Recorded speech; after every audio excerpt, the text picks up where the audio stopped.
I am here for a book review with. My teacher asked me to come today. Okay. We're going to talk a little bit about research, generally. And we're going to try to evaluate some records and see what kind of criteria that we need to do. Some years ago, okay, when I started back in 82, that I was what you would call clueless. I mean, that wasn't means I didn't know how to do research, because I'd been to graduate school, I was an attorney, I knew all sorts of things about research. But the problem was that the research aimed at it, what I was doing was different than what I was looking at in genealogy. I didn't realize that there was a significant difference between doing legal research and doing scientific research and doing genealogical/historical research, which are all three different things, even though the same words used. That's where you get into trouble when you start talking about this subject, is you use words that are used generally for all sorts of reasons, all sorts of things. But we're going to talk specifically about what we're trying to do with genealogical research. One of the things that happened when I was in the process of learning this, you have these little events that occur that make you go, oh, that's what we're talking about. I went to the family history library. I would be going up there for some time. I used to go there in the summer once for about a week, 5 days or so. When my family would come up for a vacation to visit the relatives, so then they'd park me in the library and they'd go do their thing.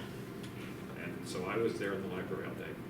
Well, I can remember going into what was then called the TIB, or the Temple Index Bureau, and I was going to look for one of my ancestors, whose name, from Denmark, one of my ancestors was Jens Jensen. And so I went into the TIB room, and it wasn't quite as closed as it is now. Now it's called Special Collections, and you've got to show ID to get in.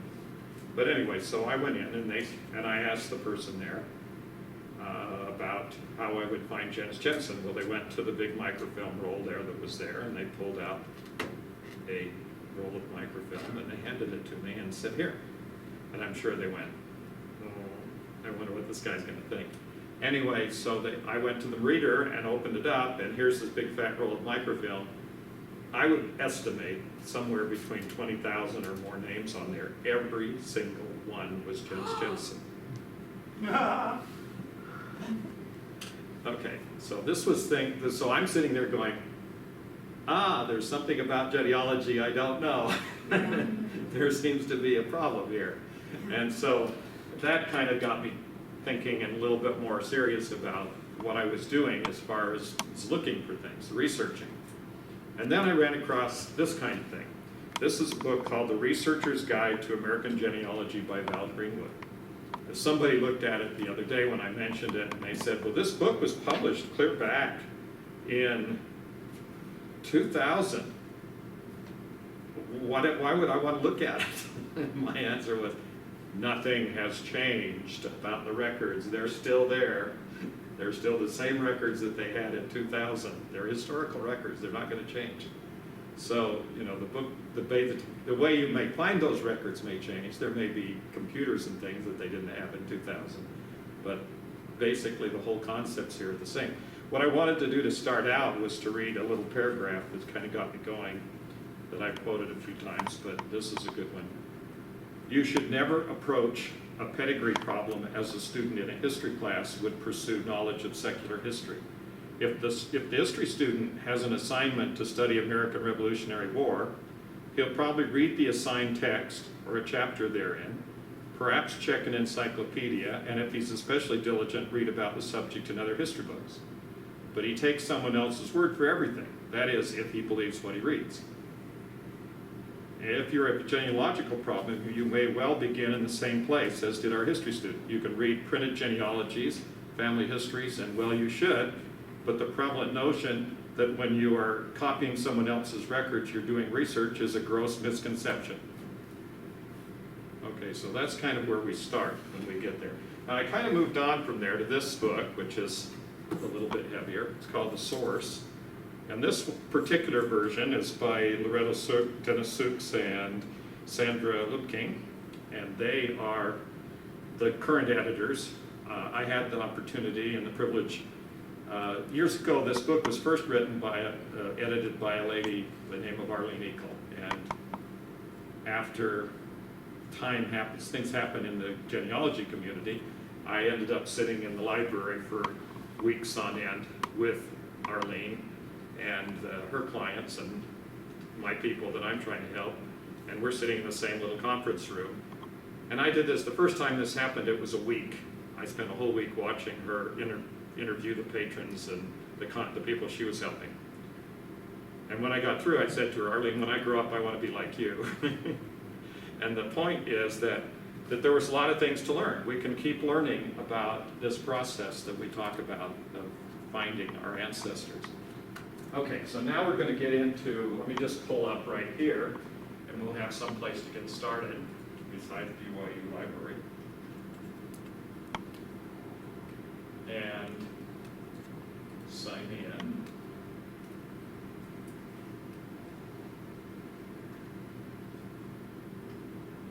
It's getting pretty bad when you sign in on the BYU computers and they know your name. Let's see.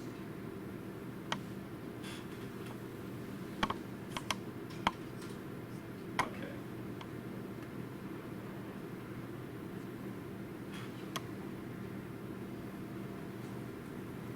And we'll go up to the family tree and have a look at some of these lovely things here.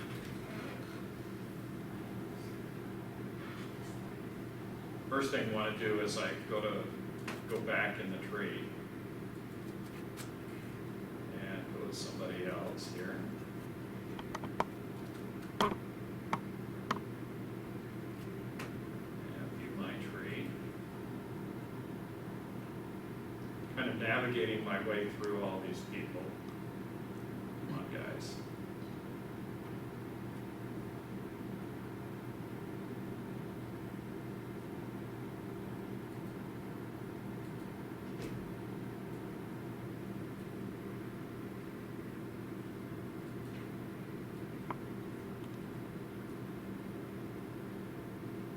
Okay, so basically what are we doing now here? We are looking at what's here in family tree. The question was asked earlier in the week, why pick family tree? Well, what my project was when I started into the library, in a family history library in Salt Lake, was what you would call the survey stage. You know, if you go online and you look up research cycle, or you go on the wiki and you look up the research cycle, then you'll find a chart or a diagram that will say step 1, step 2, step 3, anywhere from 4 or 5 steps up to 20 or more steps with sub-steps and all sorts of things of how you're supposed to go through and do research. And this is how you do this first, and then you do this, and then you do this. Well, the answer is nobody does it like that. I don't know where it came up from, but it's, you know, people would defend that to their death, I'm sure, but I've never been able to follow the research cycle because I jump all around the place. When I see something here, then something that reminds me of something else, and then I go look at that, and then when I'm looking at that, I find other records, and then I find a whole new class of records, so then I go look for somebody that I'm looking for in those records. So I'm not really following a script, but I am recording this information so that over time period, the sum total of everything I know about my family continues to increase because I keep finding more and more sources for more and more people. And I keep recording them. So the process is basically one of answering sort of a series of questions. The first question is who, what, the next question is when, and then where, and sometimes you get to the why question, which is why did all this happen? And so all those things, once you have the who, when, what, and where, you've got it up here. Who, when,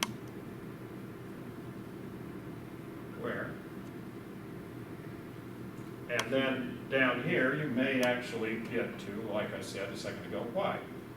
Now, what we're trying to do is we're trying to work from what we know to these, asking these questions, and then the main thing that we want to come up with are sources. Okay? Now, traditionally what we've done is look for names. Your great-grandmother, someone will give you a pedigree, a list of family records, a Bible, something that has a bunch of names in it, and you'll copy those names into a genealogy program of some kind, or you'll put it on a pedigree chart, or you'll do something with it to try to organize and understand. And then from that step forward, you're looking for a name. You keep looking for John Jones for the rest of your life. And you go into every record you can, you search for John Jones. Well, here's the problem with that. The problem is that you're focusing on the name of the person, and if you did this search, for example, on any one of these names up here, with very few exceptions, you would find thousands and thousands of people with that name. Where do we start? Well, part of the process here is in documenting and understanding this relationship that you have with each of these people. So, for example, if I go back to one of these, like my grandfather, and then look at the information,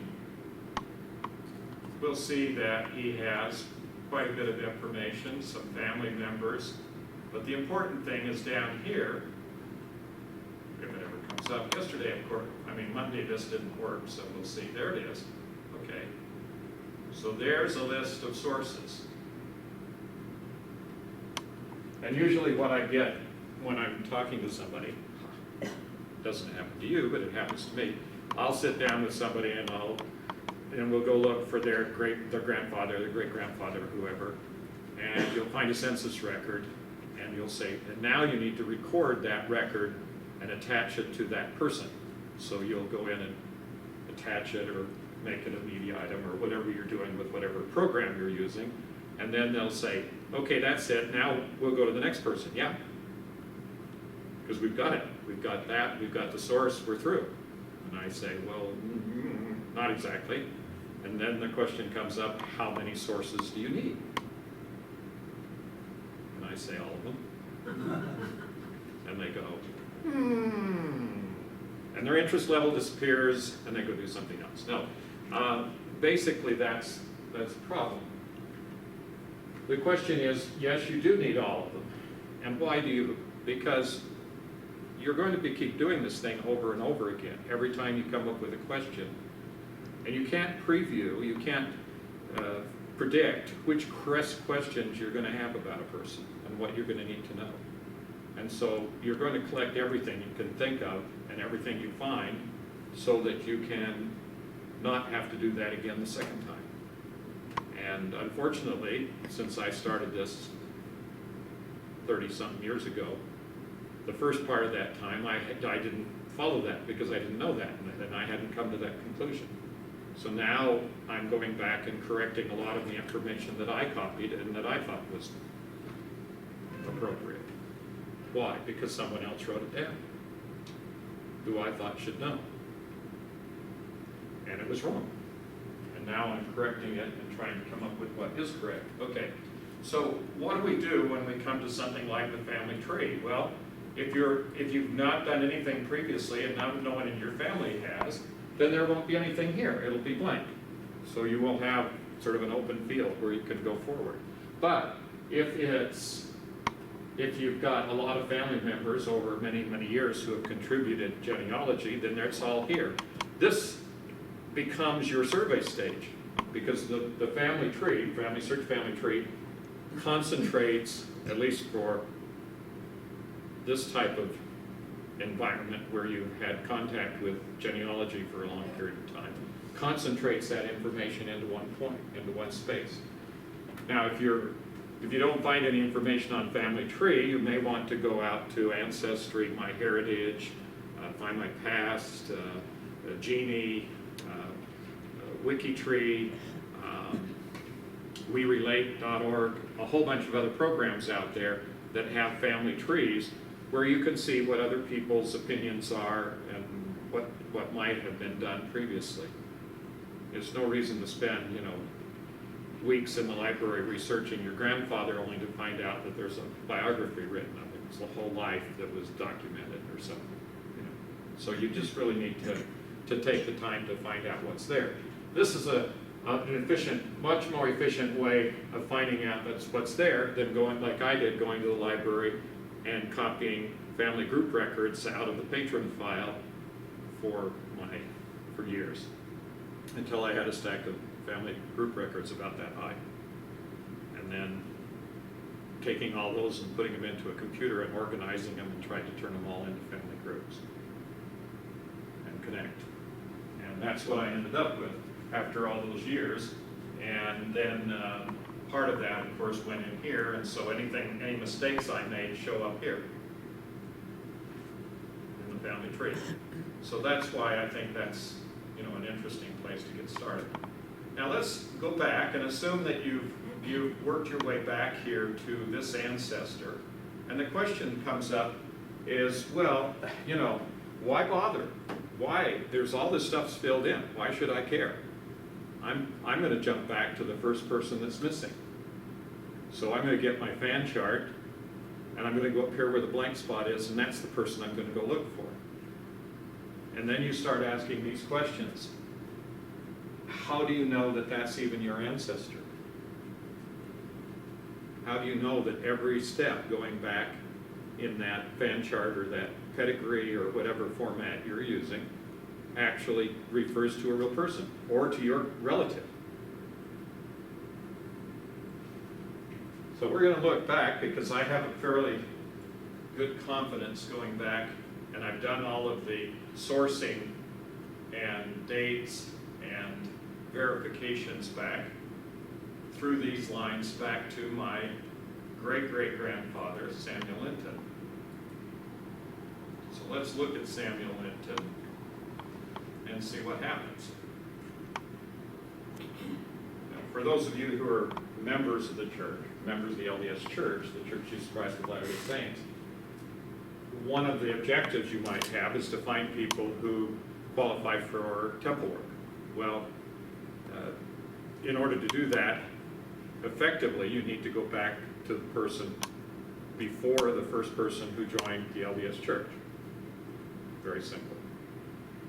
Okay, so how do you know that this person joined the church, the LDS Church? He was born in Ireland and he died in Nephi, Utah. Okay, so, and my question is, back in 1916, how many people were there in Nephi who were not members of the church? Probably very, very, very few. Okay. I have a joke about that, but I won't tell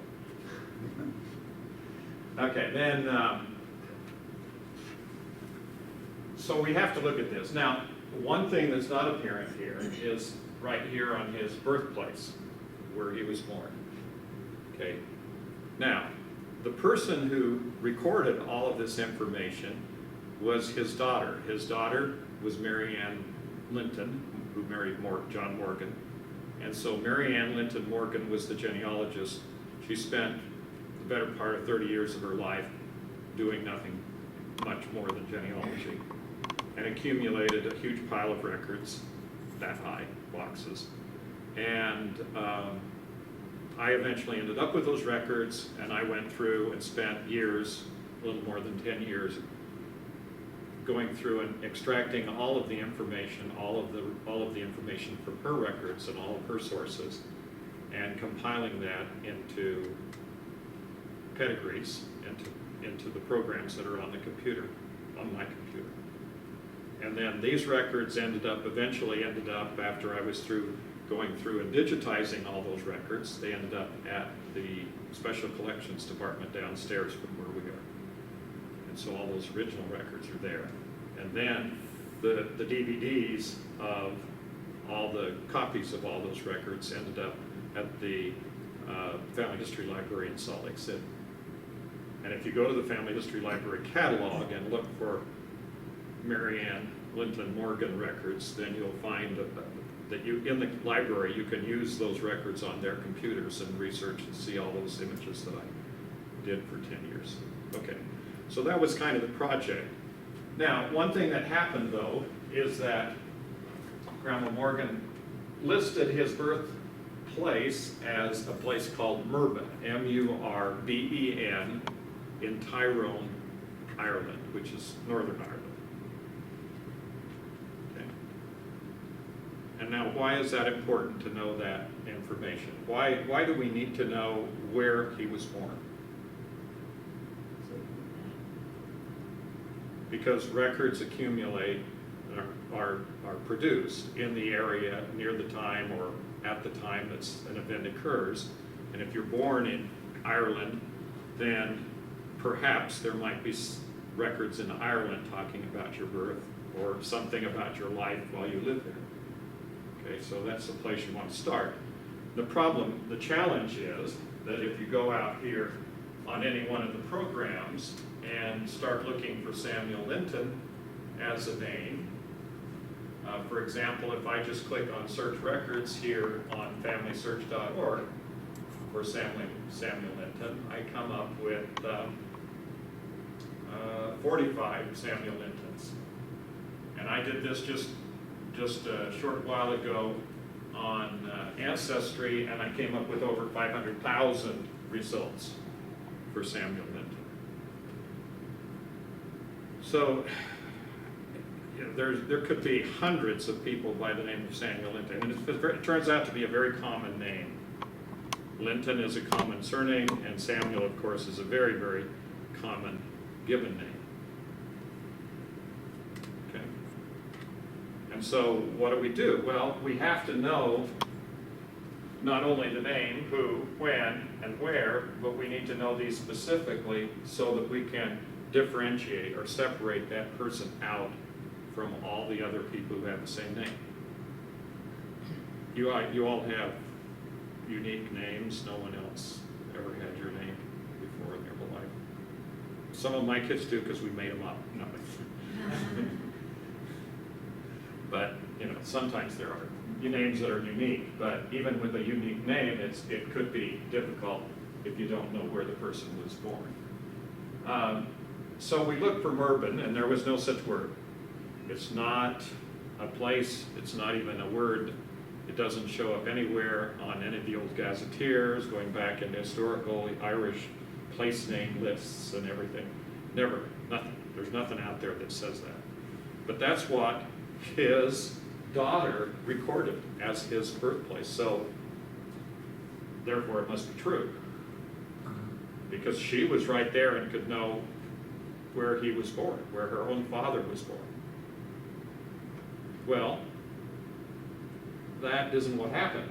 So the question here is what we said earlier with what I quoted out of the book from Greenwood, was that you don't take any of this information for granted. You don't believe it simply because somebody recorded it, even if they happen to be in a position that you would think they would know. And what I found, of course, with people coming into the libraries is that you can sit there and ask them. In fact, this happened this week on last Sunday when I was talking to a family. The topic of genealogy came up. I don't know how that happened, but it just happened to come up. And I asked the husband, the father in the family, I said, well, what was the first person in your family to join the LDS Church? And he went, oh, let's see. Oh, I think it was, I don't know. His name was something, Porter and something. I don't remember his name. Okay.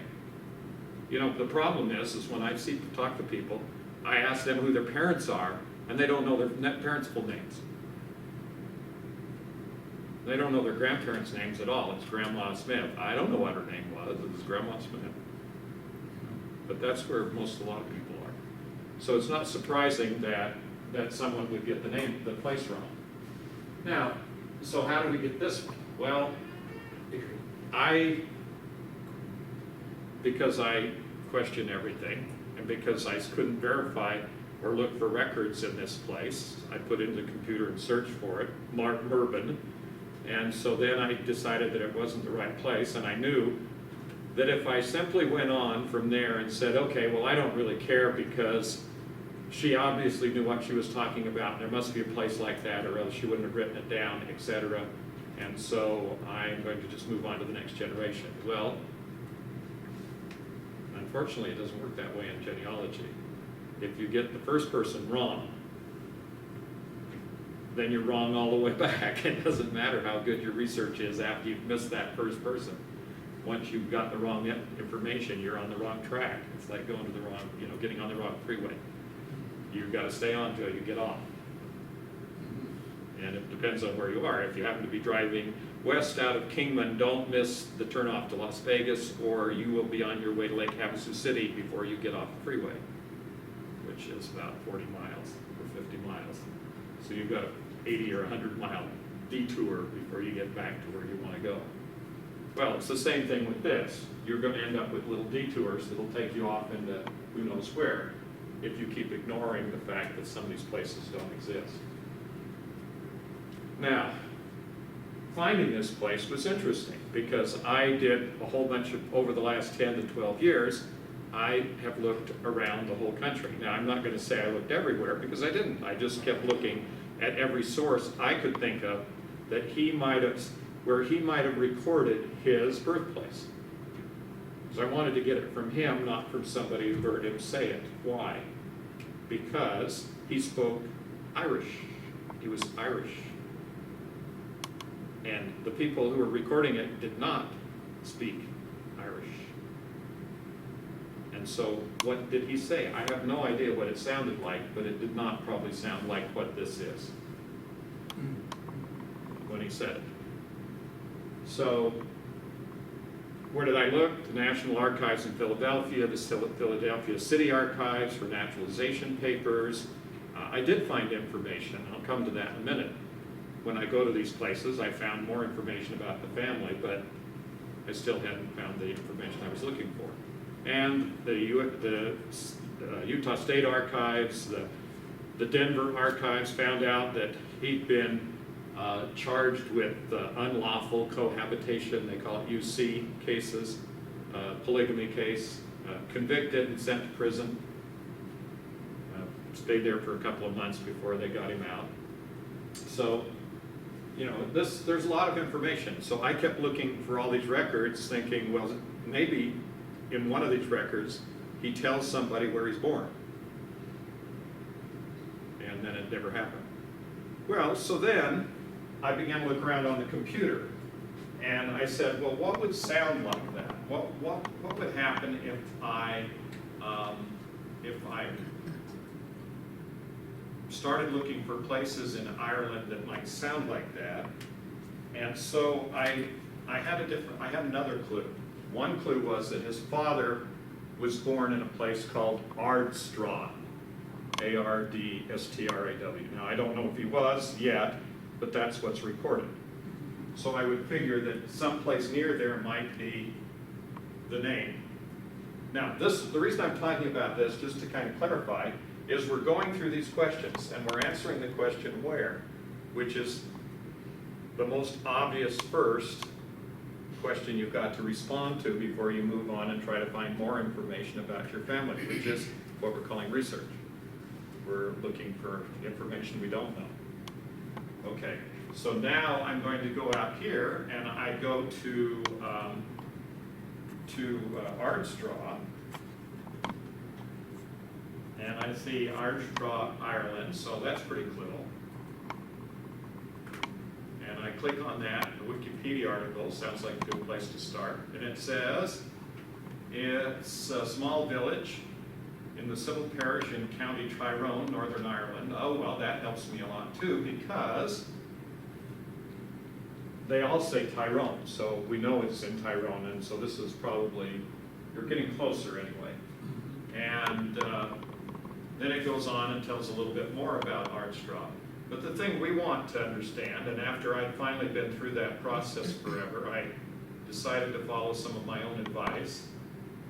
and click over here in the upper right-hand corner on the coordinates. And what that gives me is a list of what's called a geohack. This takes that location and brings up every website on the internet that is associated with that location, which might be helpful, you know. So we've got a huge list of places to look now. We're not going to run out today or tomorrow or next week because we're going to take us a long time. But we can focus in on some of these. Now, where was I? This was years later, and actually only a couple of weeks ago, and I'm sitting up in the Family History Library in Salt Lake, and I'm thinking about, well, I better start looking for Samuel Linton's birthplace again, which I haven't done for a few months or a couple of months or whatever.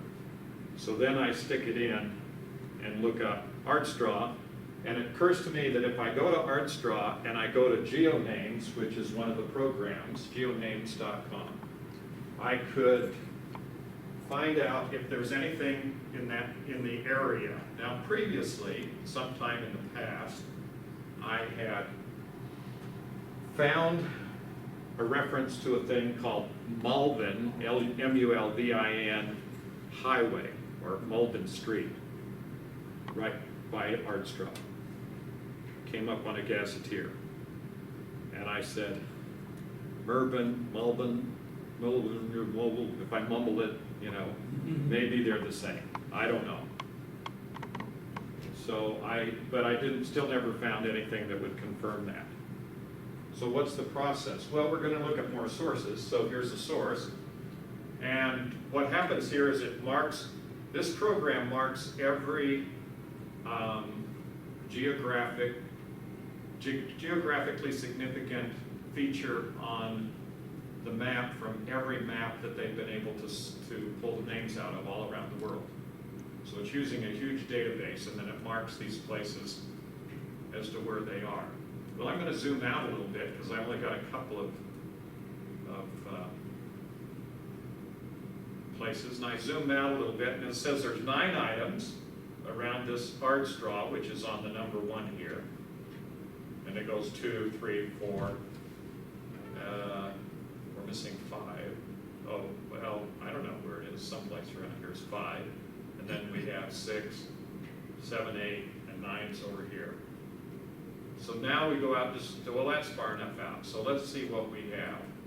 Well, here we have. So for the first time, a couple of weeks ago, I found a place called Mulvin, which was a populated place near ArtStraw. And I thought, okay, this might be it. Now, that's part of this process, of the research process. What we do is we make what I call a hypothesis. We say, okay, well, let's suppose that this is the place that he was referring to and that my great-grandmother was referring to. Okay, if it's not the place, then what would tell me otherwise? Or what would confirm that it was the place? So I'm sitting there and I think, well, I still need a record where he said where he was born, or was written down kind of reliably, like an official record of some kind that said, you know, this is where this person was born. Okay, so now I have a name. And sitting there, I realized that I had not researched some of the records. I'd searched some of the early church records, but I hadn't searched some other of the early church records. So then I decided to go into what they call special collections. So I went to the special collections, and long story, after spending a time that was longer than a shift change, I found the record in special collections where he had given that information directly as his birthplace, and it corresponded to this, M-U-L-V-I-N. So they couldn't have made it up. See, I had already gotten to the point where I knew that there was something out there that with this name, and if I had seen it the second time and hadn't done that verification process, I would have no more assurance that I had the right name, right spelling than I had before. I would still have to go out and look for someplace named Mulvin. Okay, so then what do we find? How does this work? Well, Then, since we have that, we can go in here and put that in and see what comes up. Malden, Ireland, doesn't come up with anything on Google, okay? So there's got to be something more here. So what I'm going to put in is I really want to know if there's a church there. And this time we have to, and before I do this, we have to go to another set of things that happen. So let's jump back here to Samuel. And we've looked at his family and some of the dates, and we're going to look at his father. Okay, so you keep in mind that I'm looking for Malden, but at the same time, I'm going to have to use some information that I gained from jumping around and looking at different records. So here's his father. He's the one that's born in Ardstraw, Tyrone, Ireland. And he dies in Philadelphia, and he's buried in the 4th Presbyterian burial ground. And it says his burial date is 6 December 1851. Well, that's not... This is like they say sometimes in the movies, like in Independence Day, where they say, well, that's not exactly true. And the answer is yes, he was buried on that date in the 4th Presbyterian burial ground, but that's not where I found him. I found him first buried in Westminster Cemetery in Bellefontaine, however you say it, Pennsylvania, which is right next to Philadelphia. And he was buried in 1867.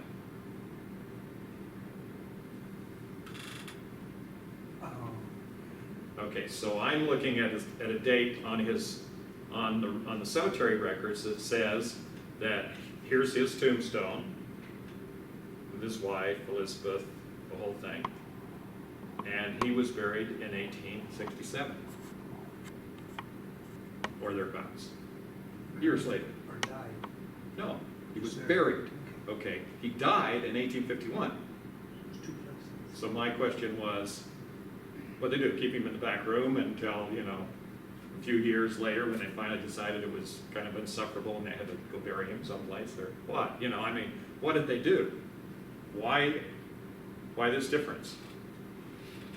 Okay, so this was part of the research process. So I'm sitting in the city archives in Philadelphia, and I'm looking around to find out what other records they have poking around, and one of them is a WPA project microfilm of old Pennsylvania burial grounds.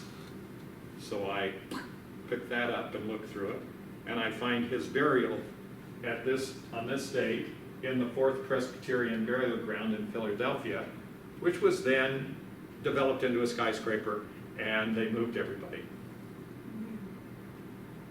Or they didn't, depending on how much money anybody wanted to pay to have their body buried someplace else, because otherwise they just paved them all under. So in Philadelphia, it's kind of not, I wouldn't call it well known, but at least there are a lot of stories that come out of Philadelphia about burial grounds that get developed. So it's probably not unusual. But that gives us something. What does that give us? What's the important thing that we learned from this? More important than the burial date. The burial date's incidental. Who cares? Really That he was doesn't Presbyterian. do much for you. What? That he was Presbyterian. He was a Presbyterian. Why is that important?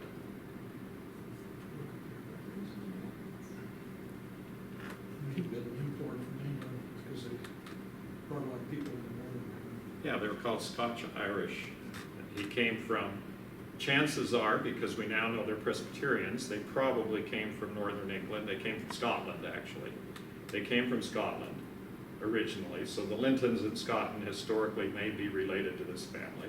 Plus, we find out that he was a Presbyterian. He wasn't a Catholic. He wasn't an Irish Catholic. He wasn't didn't belong to the Church of England.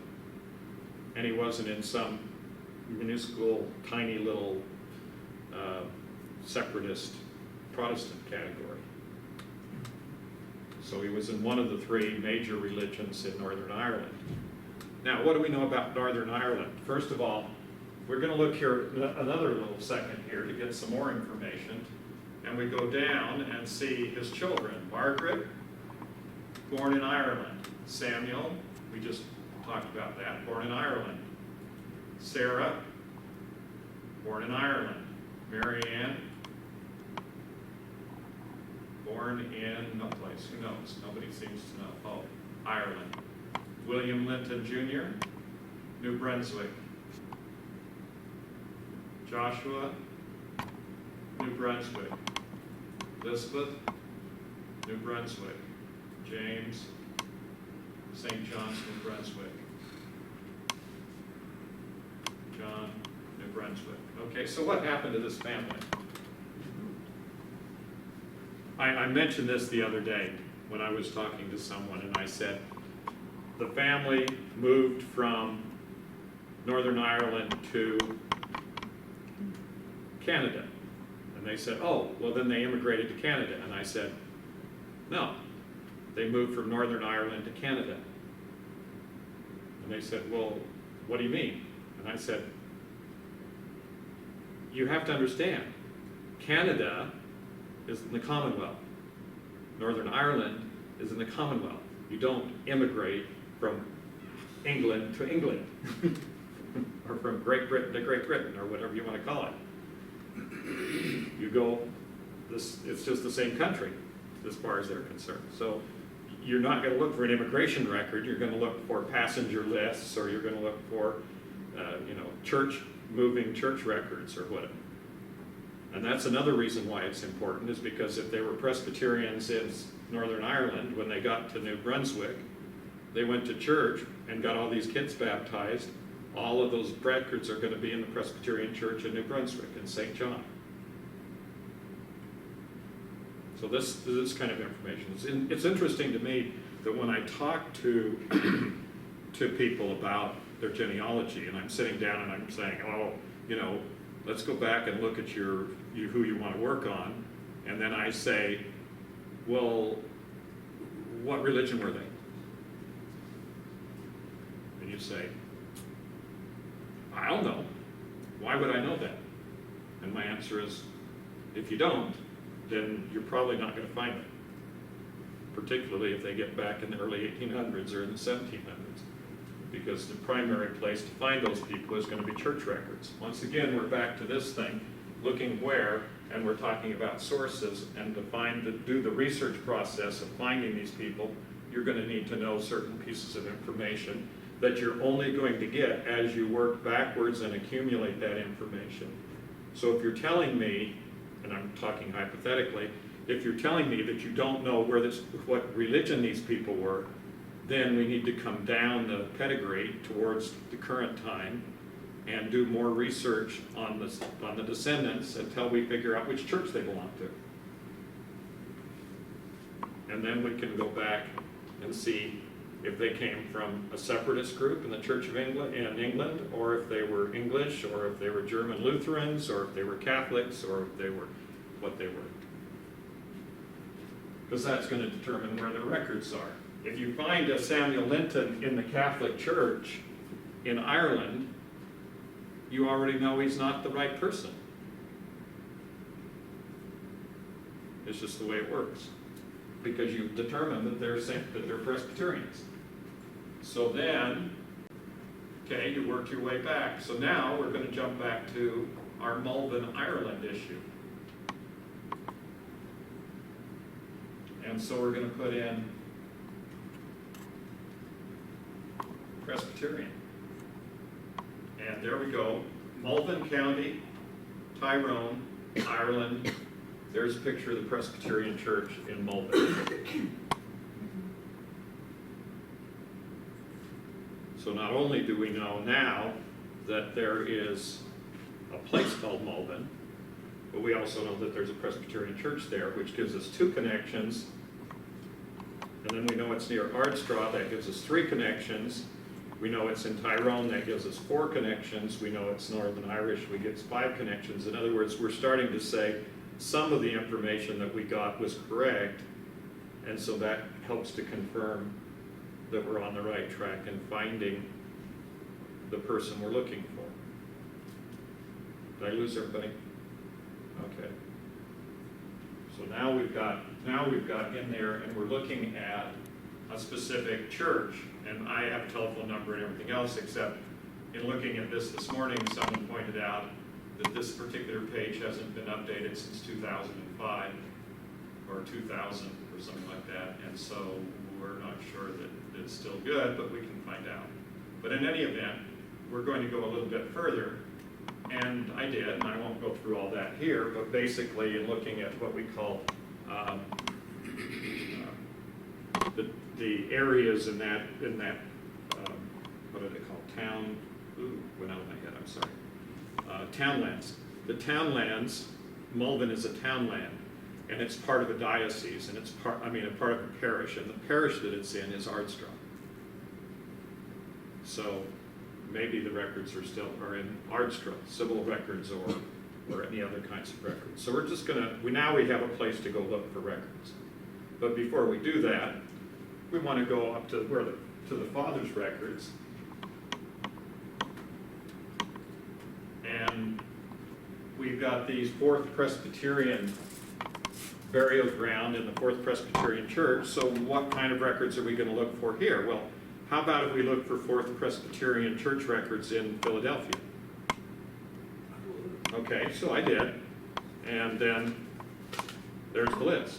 That's how many microfilm rolls of Fourth Presbyterian Church records there are in the Family History Library, and about half of those are in the BYU Library. So I started looking through these rolls. And by the time I got through the first few pages of the first roll, I find Linton's, and after a couple of more pages, I find Selfridge's, a whole bunch of Selfridge's. So these people moved from Ireland to Canada to Philadelphia, and they ended up in the middle of all their relatives. So this is the way we find out even more information about the family. So now we're on the track of being able to actually find these people, and then we can go down and see other things. We can check other things pretty quickly. We can look at it and say, do all these dates add up? 18, 25, 27, 30, 33, 36, 39, 45, looks like I've jumped there. 48, here's 42, that's not in order. Now this is a note that you might want to know, and that is on Family Tree, if these dates are not standardized, then they won't sort properly. So if they're out of order, and they look like you can't get them in the right order, then just go standardize them all. That means click on it, change one number, turn it back to the same number, and it'll come up with standard date, click on the standard date, and then that makes it a standard date. And then they'll all sort properly. Okay, so if you run into that problem. And you might ask, why haven't you changed that? Because I need bad examples for explaining things. And if I change them all, then I lose all my examples, and then I have to go find other examples, and then that gets even harder. Because it's easier to work through something like this when you know what's going on. So then we have a bunch of sources, and we're ready to move on to the next level, and so forth and so forth. Okay, so let's kind of summarize what we're talking about and how this works. Okay, you start out, and you're given a certain amount of information. That information can come from any place. It can come out of your own head, because you're writing down the names that you remember. It can come from family, they call them family records or home records or whatever. Anything you can gather around your home. And you're going to work through those and pick up more names and information, and then you're going to look at what you have, and you're going to start asking the questions. Who were these people? When did they live? Where did they live? And if you need to, why? And why do we ask why questions? Well, for example, we get into situations like I've had explained to me in the last day or two, of people who have very strange things. They'll have someone born here, gets married over here, apparently has a wife here and then has another wife over here, and then there's kids here and kids there and people moving back and forth, and who are all these people? You know, and then part of the question you might want to ask is why? Why did they move?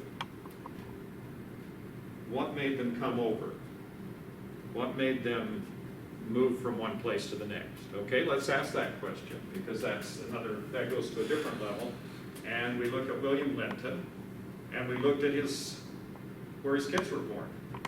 And we looked here, and this child was born in Tyrone in 1833, and the next child was born in New Brunswick in 36, 3 years later. So between 33 and 36, what happened? They moved from Ireland to Canada. Okay, the question you said the potato famine. Okay, well, when did the potato famine start? Well, let's, this is the questions we're asking. Okay, so how did that work? So we're going to look up going to go up here and look up potato. Unlike some presidents, I can probably spell the word. Okay, here we go. Famine, beginning 1845 and lasting for 6 years. Okay, so it wasn't necessarily the potato famine that drove the Lintons out of Northern Ireland. But what else do we find? Well, we really want to go, and I won't go through the whole process here of looking it all up, but basically what we want to know is a little bit about Northern Ireland history. Okay, we'd like to have a timeline or whatever, something that tells us a little bit about what's going on in Northern Ireland. So after we jump out of St. Patrick from whenever he showed up, then we get up here to the times we're looking at. 1610, James I attempted to stop the Ulster revolts by using plantation. He gave land in Ulster to English and Scottish Protestant settlers and created a Protestant majority in Ulster. Catholics became worried as plantation increased, fearing that they too would lose their land. What's going on here in 1610? Catholic against Protestant. Catholics against Protestants. Why? Because the Irish were Catholics. Political allegiance. And England had broken away from the Catholic Church and gone Protestant, they called it, which was Church of England. But then there had been other people that had decided they didn't like the Church of England, so they'd started other churches. Pretty soon you had a whole bunch of churches in England, and they were called separatists. And in 1620, 10 years after this occurred, a group of them picked up and left before that, around 1610 or before that, they picked up out of England and left because they were being persecuted. They went to Holland and lived for many years, and then they packed on a ship and came to America, and they were called Pilgrims. And their church was called Congregationalists. So they came over here to do their church for their religious reasons. Well, so you begin to get an idea that there's something going on here in Ireland at this time, and it's kind of continuing. And if you keep going down, you'll see 1649, Oliver Cromwell tried to take an army to Ireland, and then finally we get up to 1700s, when they have all sorts of laws passed against Catholics in Ireland. And then we had 1801, and then we have the 1800s unrest following the Act of Union, which was in 1801. There were a number of revolts and protests against the growing numbers of poor and homeless people in Ireland. Okay, so the English landlords learned that they could earn more by turning their land into grazing land than they were receiving in rent. So they kicked all the people off. And so they were thrown out of the streets and their homes were destroyed. This was going on the whole time. And the Lintons were not what you would call particularly wealthy. And so they made enough money to get on a boat and go to Canada.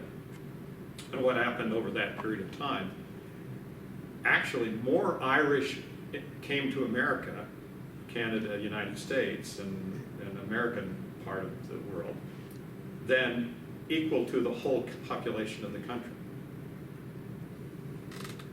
More. Did you say more? They just kept producing Irish in Ireland, and they kept shipping them over here, and ultimately we ended up with almost as many as the whole population of Ireland. They just kept producing and shipping. You know, for the next 200 years, they kept shipping people across the ocean to America. And in the United States, if you look at the census records, interesting, these things are, and you think, well, what did that care, well, where are we like way away from genealogy? And the answer is no. We're answering why questions here. We're understanding how these families got there and why they ended up where they did and what they had when they got here. Nothing, most of them, except what they could carry. And so, what happened?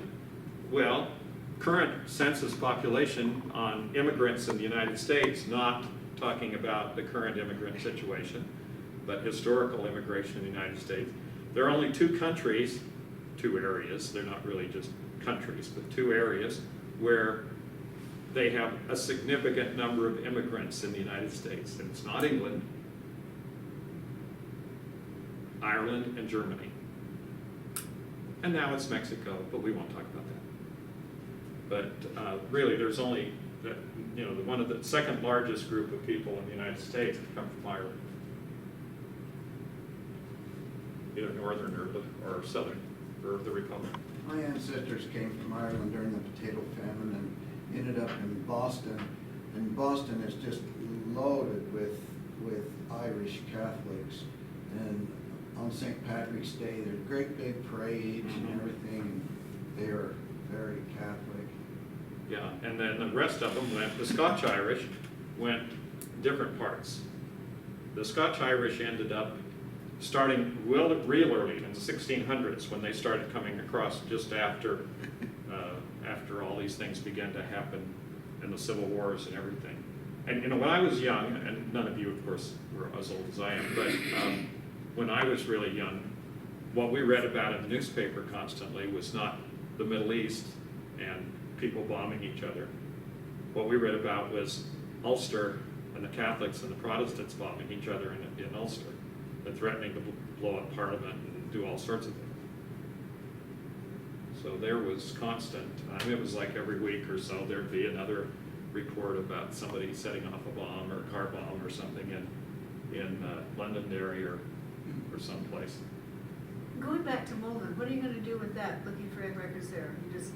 How are you going to find records in Malden? Or are you? Church. Am I? Uh-huh. Well, ultimately, I'm going to, before I go jumping over there and trying to communicate with somebody who speaks a dialect of English that I don't, I will probably look and see how many records we can find for Ardstraw, the parish, and see what kinds of records there are, if there are any. But I have a suspicion as I get into it, what my remembering is that some of my cousins, the Lintons, are very active in genealogy, and I seem to remember that the Lintons have already looked in person in Ardstraw. So, I mean, they've gone over there and actually searched the records, so. So what I hear you saying is the smaller area is not as important as the. Well, you have to know where the records end up. Yeah, Yeah. wherever they are. Yeah, in other words, you found the county, now you've got the county seat, so now you're gonna go look at the county seat. Not necessarily, but don't put it past me, I may end up calling this guy on the phone and finding out when their church was built, how long their church has been there. See if it's been there. Okay, well that sort of covers the whole idea. The idea of being able to work through, being what I would call productively critical of the information that you're finding from other people, other sources, and then consolidating that, and then constantly asking these same questions over and over again: who, what, where, when, why, and all that, and applying that, the information that you receive, to answer some questions and create more questions so that you have a continual process. And it, like I said originally, it doesn't really follow any kind of sequence. It just is something that you keep in mind, that you're constantly thinking about these particular questions. Now, if you're a more organized person than I am and you want to write down the things to do and you want to do, you know, all these kinds of research outlines and plans and stuff like that, you're like the kids in school that I used to go with my notebook that looked like it had been dropped, and their notebooks that looked like they had been commercially produced with covers and pictures, and everything was perfect, you know. So, thanks, appreciate it. Thank you.